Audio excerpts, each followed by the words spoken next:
oui, c'est encore moi. Je voudrais revenir sur cette notion d'ID que vous mettez dans Supabase. Comment c'est une demande que vous avez fait à l'agent de travailler comme ça ou ça se fait automatiquement?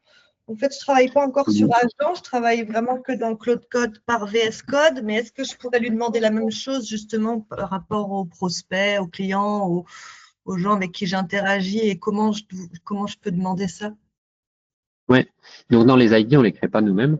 Quand on parlait d'ID, en gros, c'est par exemple comment tu vas créer quand tu as une personne dans ton CRM, dans le back office entre guillemets, chaque entité, chaque personne va être reliée à un ID. Ça va être créé par le CRM. C'est une convention un peu standard dans tous les logiciels. Les entités, on va leur associer des ID justement pour pouvoir faire le lien directement. Et donc nous, ce qu'on stocke dans Supabase, c'est les ID qui correspondent à une même personne voilà, et on centralise tout ça dans une même base pour que l'IA elle puisse dire bah tiens pour telle personne l'ID auquel il correspond dans mon outil dans l'outil de facturation c'est celui-là, l'ID auquel il correspond dans l'outil de CRM c'est celui-là et qu'il puisse facilement voilà quand on lui demande des informations sur cette personne le retrouver plutôt que de faire d'abord une recherche. Tu vois, si on introduit un peu le micro, comment ça se passe en back office, il va faire une recherche dans ton CRM pour une personne dont l'email est telle personne,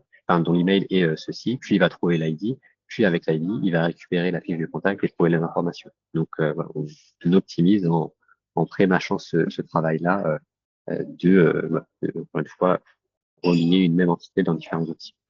Il faut lui dire à chaque fois que cette personne, que le transcript de cette personne, c'est cette même personne que j'ai dans mon CRM, par exemple. Il faut lui dire à chaque fois quand même. Là, par exemple, il va le retrouver sur la base de l'email. Donc, ensuite, effectivement, vu qu'on va avoir tous ces points d'information sur ce client-là dans la base de données, et ben, entre guillemets, peu importe le bout d'information qu'on a, par exemple, là, si c'est un meeting, ça va être un email, et ben là, il va pouvoir faire le rapprochement via l'email. OK. Merci. De rien. Par contre, sur le numéro de téléphone, il faut quand même lui dire Jean-Pierre, ça c'est son numéro de téléphone, une seule fois. Oui, effectivement. Là, il y a un sujet de réconciliation. C'est pour ça que on a aussi une logique sur cette partie base de données. T'as souvent deux couches, souvent, voire trois, où en gros, tu vas d'abord synchroniser la data brute, et ensuite, il va y avoir un second scénario qui va prendre le relais sur justement créer les liens entre les différentes entités. Et justement, si tu as des entités que tes workflows n'ont pas pu relier, et ben tu vas pouvoir voir là où il y a des entre guillemets t'as des trous dans la raquette et effectivement si tu n'avais pas le numéro de quelqu'un et que pour une raison X ou Y le nom de famille n'a pas pu l'identifier parce que je sais pas il y a des homonymes et ben tu vas pouvoir faire remonter cette info, renseigner le numéro et comme ça les prochaines fois où il y est tu auras plus ce sujet. Et c'est ça qui est trop bien avec les agents, c'est que comme ils apprennent d'eux-mêmes, tu peux lui donner cette information. Tu vois, tu pourrais programmer une notification sur WhatsApp, par exemple.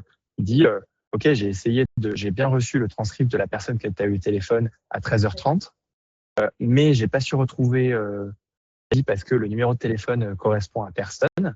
Moi, c'est moi qui ai eu l'appel, donc je sais qui c'est. Donc je dis à l'agent, c'est machin. Et comme il sait qui c'est, il peut rajouter cette information en base, rajouter le chaînon manquant, comme dit Colin.